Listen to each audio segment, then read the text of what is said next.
যারা ছাগলের খামার করবেন তাদের উদ্দেশ্যে আজকের কথা যে আসলে ছাগলের খামার করতে পারলে লাভ আছে যদি আপনারা যত্ন করতে পারেন, আর যত্ন না করতে পারলে কিন্তু লাভবান হতে পারবেন না। আর লাভের আশা করতে গেলে আপনার নিজে পরিশ্রম করতে হবে, ঘাস লাগাইতে হবে এবং সুন্দর পরিষ্কার জায়গায় রাখতে হবে। আর দানাদার আপনারা অবশ্যই তো খেতে দিতে হবে, তবে কি খাবার দেবেন সেটা কিন্তু আপনারা ভাবতে হবে। তবে ভাবার কোনো কারণে আপনারা গমের ভুসি, অ্যাঙ্কার, মসুরের ভুসি, ভুট্টা ভাঙ্গা, ধানের কুড়ো এগুলো মিক্স করে খাওয়াইতে পারেন। আর খাওয়ালে মাত্র আপনার ছাগলগুলো সুস্থ সবল থাকবে। তবে যারা ছাগল বিষয়ে কোনো ভিডিও বা ছাগল বিষয়ে কোনো আলোচনা যদি কোনো ভাই এবং আপুর প্রয়োজন হয় তাহলে অবশ্যই কমেন্ট করবেন, তাহলে আমি এর ওপরে ভিডিও দিয়ে আপনাদেরকে আমি জানাবো। তবে আমি আপনাদের সবসময় পাশে আছি এবং থাকবো। আপনারা যতটুকু আমাকে ভালোবাসা দেবেন ঠিক আমি অতটুকুই আপনাদেরকেও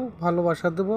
তবে আপনারা ভালো থাকবেন, সুস্থ থাকবেন। আগামীতে যে কোনো একটা ভিডিও নিয়ে আপনাদের সামনে হাজির হব। আজকের মন এখানেই। তবে ছাগল বিষয়ে যে কোনো তথ্যের জন্য আপনারা যোগাযোগ করবেন।